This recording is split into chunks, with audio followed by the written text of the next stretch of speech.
नमस्कार, the public times में आप सभी का स्वागत है और मैं हूं आपके साथ प्रियंका।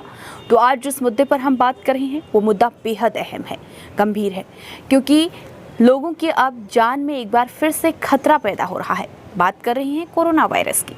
देश की बात करें तो लगातार आंकड़ा बढ़ता जा रहा है और इस बीच अगर हम उत्तराखंड की बात करें तो उत्तराखंड में एक बार फिर से कोरोना ने दस्तक दे दी है। इस पहाड़ी राज्य में एक बार फिर से कोरोना पैर पसार रहा है। ये बात हम सिर्फ इसीलिए नहीं बोल रहे हैं कि कोरोना के केसों में अगर बढ़ोतरी हुई है, ये बात इसीलिए भी कहा जा रहा है क्योंकि महज एक हफ्ते पहले की बात करूं तो कम से कम 20-50 ऐसे केस सामने आ रहे थे, लेकिन एकाएक 3 या 4 दिन के भीतर 100 के तकरीबन केस सामने आए हैं। और सबसे बड़ी बात, ये खतरनाक है, भयावह है, वो ये है कि 2 मरीजों ने इस दौरान अस्पताल में दम तोड़ा है। तो आखिर ये क्या हो रहा है फिर से? अब बात की जाए उत्तराखंड में कोविड सैंपलों की, तो जांच के आधार पर अगर हम बात करें तो 4 या 5 दिन में सैंपलिंग बढ़ाई गई तो कोरोना के केस ज़्यादा आए। अगर सैंपलिंग नहीं बढ़ाई जा रही है तो कोरोना के केसेस नहीं आ रहे हैं। तो ये सबसे बड़ा सवाल है कि अगर जांच बढ़ाई जाती है तो कोरोना के केसेस बढ़ेंगे, तो इसका मतलब है कि ग्राफ बढ़ेगा, और अगर ग्राफ बढ़ता है तो एक बार फिर से ये जो पीक कोरोना का है वो सामने आएगा, क्योंकि ढिलाई हो रही है। और असंभव बात ये नहीं है कि एक दिन अचानक से फिर से कोरोना का विस्फोट होगा। तो कोरोना के प्रति उत्तराखंड में चाहे देश में लोग क्यों लापरवाह बने हैं?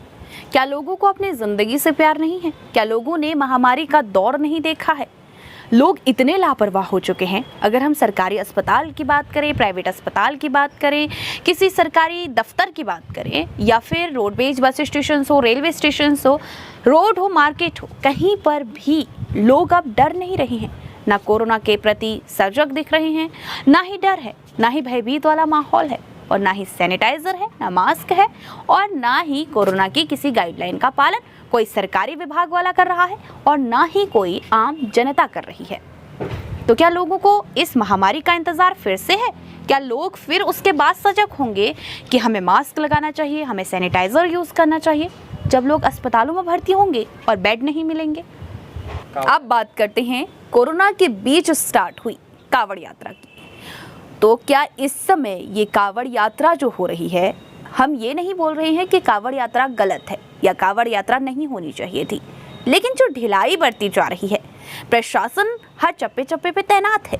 कहा जा रहा है कि कांवड़िए इस रास्ते से नहीं जाएंगे, रूट डाइवर्ट किए गए हैं। प्रशासन हर जगह पर पुलिस वालों को चप्पा चप्पा तैनात किया गया है, हर जगह पर ध्यान दिया जा रहा है, अराजक तत्वों के प्रति ध्यान दिया जा रहा है। लेकिन सबसे बड़ी बात, कोरोना के प्रति ध्यान दिया जा रहा है, कोरोना के प्रति लोग बिल्कुल भी सजग दिख रहे हैं?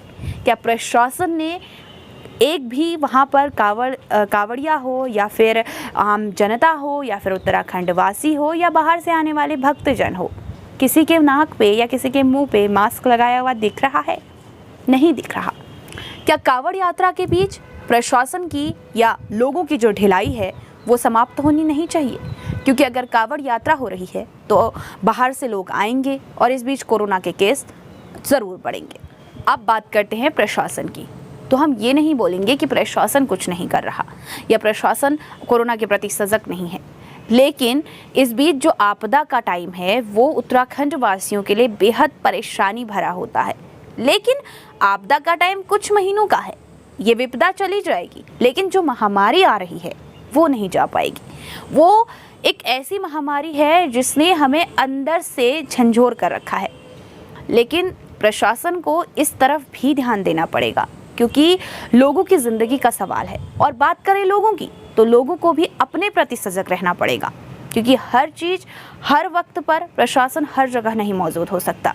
तो खुद का ध्यान भी रखें, और हाँ, प्रशासन से भी हम उम्मीद कर सकते हैं कि कुछ तो ध्यान इस तरफ भी लगाएं, कुछ तो गाइडलाइंस का पालन लोगों से भी करवाएं। तो इसी तरह की स्पेशल रिपोर्ट्स देखने के लिए देखते रहिए द पब्लिक टाइम्स। नमस्कार।